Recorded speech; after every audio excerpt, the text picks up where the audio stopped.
Morning everybody. આપણે remove two નામનો topic ચાલુ હતો, એમાં મેં તમને વાત કરી હતી કે 3 પ્રકારના વાક્યો આવે છે। તેમાં આપણે પહેલા પ્રકારના વાક્યો આપણે જોયા હતા રિમૂવ ટુ ની અંદર।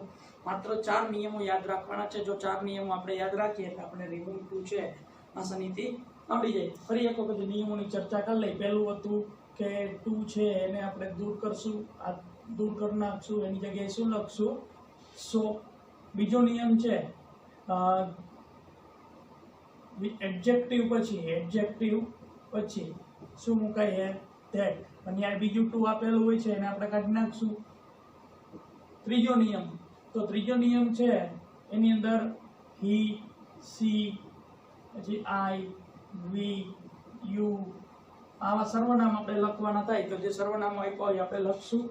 અને ચોથું વર્તમાન કાળ હોય તો કેન નોટ, અને ભૂતકાળ હોય તો આપણે કુડ નોટ લખવાનું। માત્ર આ 4 નિયમો હતા।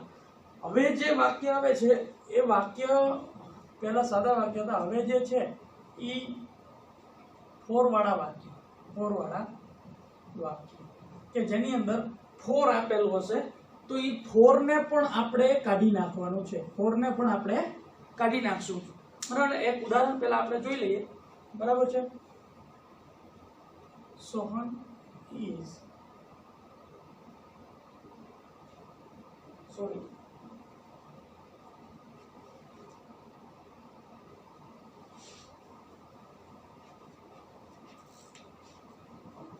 This poem is too difficult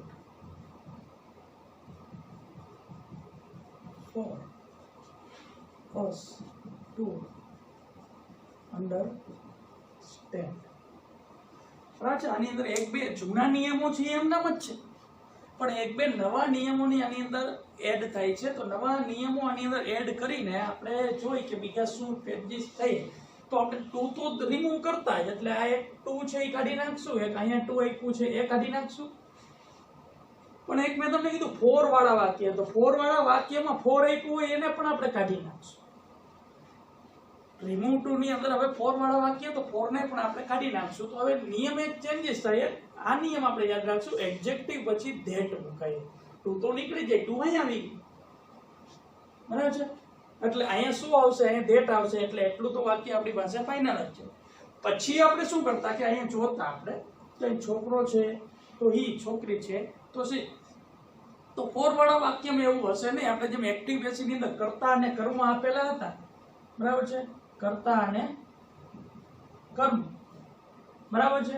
તો જો એટલે આની અંદર આપણે ઊંધું થશે, કર્મ આપણે અહીંયા લખીએ કર્મ, અને અહીંયા આપણે લખીએ કર્તા, બરાબર છે। તો જો મી લખ્યું હોય તો મીનું થઈ જશે આઈ, હિમ લખ્યું હોય તો છોકરો એટલે એનું થઈ જશે હી, હર લખ્યું હોય તો એનું થઈ જશે સી, અસ લખ્યું હોય તો એનું થઈ જશે વી, ધેમ લખ્યું હોય તો ધેમનું થઈ જશે તે, યુ લખ્યું હોય તો યુનું તો કંઈ થાય જ નહીં, યુનું તો યુ જ રહેશે, બરાબર છે। એટલે આ વસ્તુ આપણે એક ધ્યાન રાખશું, બરાબર છે। કર્મનું કર્તામાં રૂપાંતર થાય છે, એટલે ત્રીજો નિયમ છે એ આપણે અહીંયા કાઉન્સમાં લખી નાખીએ કે કર્મનું કર્તામાં રૂપાંતર થાય છે। એટલે આપણે જો બીજો પ્રકાર તમે અહીંયા લખો છો ફોર વાળા વાક્ય, એમાં અહીંયા 4 નિયમ પાછા લખી લેવા। એમાં પહેલો નિયમ આ રીતે લખવો કે ટુ ને દૂર કરીને સો મૂકવો, બીજો નિયમ લખવો એડજેક્ટિવ પછી ધેટ મૂકવાનું, બરાબર છે।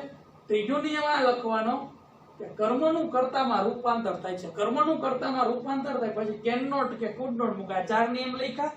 ત્યારબાદ આ કર્મનું કર્તામાં રૂપાંતર થાય એટલે એ આપણને નિયમ છે ને લખેલો હોય ને તો આપણને આવડે નહીં, કોઈ ખબર ન પડે કે કર્મનું કર્તામાં રૂપાંતર એટલે શું, તો નીચે આ લખી નાખો, આ લખી નાખો ને એટલે તમને ખ્યાલ આવી જાય કર્મનું કર્તામાં રૂપાંતર એટલે હું, તો મીનું થઈ જાય આય। આ એક ધ્યાન રાખવાનું। ચાલો આપણે આપણી સામે નિયમો લખેલા છે, હવે આનો આપણે જવાબ જોઈએ। તો જવાબ શું થાય? જો ધીસ પોયમ, ચાલો પહેલો નિયમ જોતા જઈએ આપણે। ટુ ને દૂર કરીને શું મૂકશું? સો। તો આ ટુ છે ને આપણે કાઢી નાખીએ, અહીંયા શું થઈ જાય? સો ડિફિકલ્ટ। ફોર કાઢીને શું કરવાનું? ધેટ। ચાલો આ નિયમ તો સેમ જ છે। હવે આપણે શું કરતા અહીંયા આગળ જોવા માટે જતા કે છોકરો હતા એનો ધીસ પોયમ છે, તો અહીંયા ફોર વાળા વાક્યમાં અહીં બાજુમાં કર્મ આપેલું છે એનું શું લખેલું અસ, અસનું શું થઈ જાય વી. તો અહીંયા આપણે અસનું કરી નાખશું. આ અસ જે આપેલું છે આપણી સામે એનું આપણે કરી નાખશું વી. બરાબર છે. એક જ નિયમ ચેન્જ થયો. ફોર છે, ફોર એ કાઢી નાખવાનું, પણ એની બાજુમાં કર્મ આપ્યું હોય, કર્મનું કર્તામાં રૂપાંતર કરી નાખવાનું વી. પછી ઇઝ લખ્યું એટલે કેન નોટ કે કુડ નોટ, તો કે હવે કેન નોટ. અન્ડરસ્ટેન્ડ નું અન્ડરસ્ટેન્ડ. હવે હજી એક લાસ્ટ નિયમ છે કે જે મેં અહીંયા લખ્યો નથી. એ બહુ ધ્યાન રાખવું પડશે તમારે સમજવા માટે, કે એ નોંધ ખાસ કરીને લખી નાખજો કે વાક્યને અંતે જરૂર પડે તો, વાક્યને અંતે જરૂર પડે તો ઇટ મુકાય છે. અહીંયા જરૂર પડે તો ઈટ મુકાય. બધા વાક્યોમાં ઈટ નહીં આવે. તો કેવા વાક્યોમાં ઈટ આવશે? તો આ છેલ્લો શબ્દ છે ને, એક ઈઝી ટ્રીક છે, એનો કઈ નિયમ છે નહીં, જો સમજીને જ આવડે, પણ આપણે એક ટ્રીક બનાવી છે. આ છેલ્લો શબ્દ છે ને, એને તમે શુંથી પ્રશ્ન પૂછો, જો જવાબ શુંથી પ્રશ્ન પૂછીને જવાબ જો પહેલો શબ્દ આવે તો ઈટ મૂકવાનું, અને જો જવાબ ન આવે તો કઈ મૂકવાનું નહીં, તો ઈટ મૂકવાનું નહીં. રેડી? નહીં સમજાણું હોય વ્યવસ્થિત રીતે ધ્યાન આપો.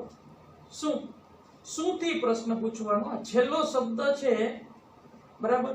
અન્ડરસ્ટેન્ડ એટલે શું થાય? સમજવું. તો આપણે નકાર પ્રશ્ન પૂછશું. કેવો પ્રશ્ન પૂછવાનો? નકાર. ને કેનાથી પ્રશ્ન પૂછવાનો? શું. છેલ્લા શબ્દને શું થી નકાર પ્રશ્ન પૂછવાનો, જવાબ આવવો જોઈએ પેલો શબ્દ. એટલે શું સમજાતું નથી, આવી રીતે. અન્ડરસ્ટેન્ડ એટલે શું થાય? સમજવું. શું સમજાતું નથી? જવાબ આવ્યો પોયમ. આ પોયમ એટલી અઘરી છે અમારા માટે, સમજવા માટે બહુ અઘરી છે, બરાબર. આવું ગુજરાતી થયું. આ પોયમ એટલી બધી અઘરી છે કે અમે તેને સમજી શકતા નથી. હવે મેં તમને શું કીધું કે છેલ્લે ઈટ મૂકવું કે નહીં, એના માટેનો એક સીધો સાદો પ્રશ્ન કે આને શું થી નકાર પ્રશ્ન પૂછવાનો. શું સમજાતું નથી? જવાબ આવવો જોઈએ પહેલો શબ્દ. આવ્યો. શું સમજાતું નથી? તો કે કાવ્ય. કાવ્ય નથી સમજાતું, પોયમ નથી સમજાતું. જવાબ આવ્યો. પહેલા શબ્દ જવાબ આવે તો શું મૂકવાનું? ઈટ. આ પહેલો શબ્દ જવાબ આવ્યો, બરાબર છે. દાખલા તરીકે અહીંયા એમ લખ્યું કે ધ બોટ. ખાલી એકદમ ઉદાહરણ, એમ આખું વાક્ય આપણે વાંચતા, ખાલી એમ માની લો કે ધ બોટ લખ્યું છે. હવે આપણે પ્રશ્ન પૂછ્યો શું સમજાતું નથી? તો અહીંયા લખ્યું બોટ. તો બોટ સમજાતી નથી, એવું હાલે? ના હાલે. તો ઈટ મૂકવાનું નહીં. અહીંયા પ્રશ્ન પૂછો, અહીંયા જવાબ આવવો જોઈએ. શું થી પ્રશ્ન પૂછવાનો અને નકાર પ્રશ્ન પૂછવાનો. તો આ એક નિયમ એડ કરી દેજો. વાક્યને અંતે ઈટ મુકાય છે અને એ પણ જરૂર પડે તો, બરાબર છે. અને નોંધ કરીને લખજો કે શું થી નકાર પ્રશ્ન પૂછવો અને આગલો શબ્દ જવાબ આવવો જોઈએ. હજી આના એક બે ઉદાહરણો આપણે જોઈએ.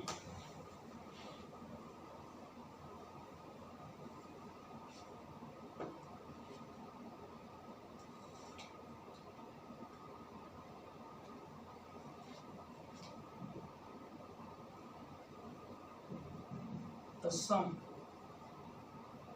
is too long for me to understand. બરાબર છે. સમ એટલે દાખલો. દાખલો એટલો લાંબો છે મારા માટે સમજવા માટે, બહુ લાંબો છે. એટલે ચાલો પહેલા તો આપણે રિમૂવ કેટલું કરશું, તો કે આ 2 કાઢી નાખશું, અહીંથી 4 કાઢી નાખશું, અહીંથી 2 કાઢી નાખશું. ચાલો આનો જવાબ લખીએ. The sum is so long that. બરાબર છે. હવે આપણે આગળ નથી જોવાનું. અહીંયા 4 ની બાજુમાં જે લખ્યું છે મી, તો મી નું શું કરતા, કર્મનું કરતા રૂપા, મી નું શું થઈ જાય? આઈ. ચાલો હવે કેન નોટ લખશું, કુડ નોટ. તો ઇઝ છે એટલે આપણે લખશું કેન નોટ. અન્ડરસ્ટેન્ડ નું અન્ડરસ્ટેન્ડ. બરાબર છે. હવે આપણે પ્રશ્ન શું કરવાનું, મેં તમને કીધું કે છેલ્લે જરૂર પડે તો ઈટ મુકાય છે. શું થી પ્રશ્ન પૂછવાનું, શું સમજાતું નથી, દાખલો આવ્યો જવાબ તો આપણે અહીં મૂકી દઈશું છેલ્લે ઈટ.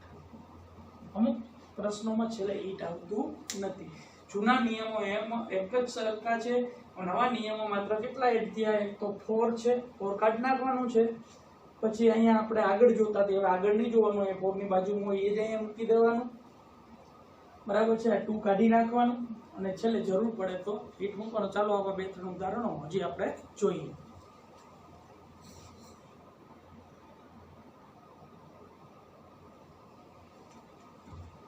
આપણી સામે 3 ઉદાહરણો આપ્યા.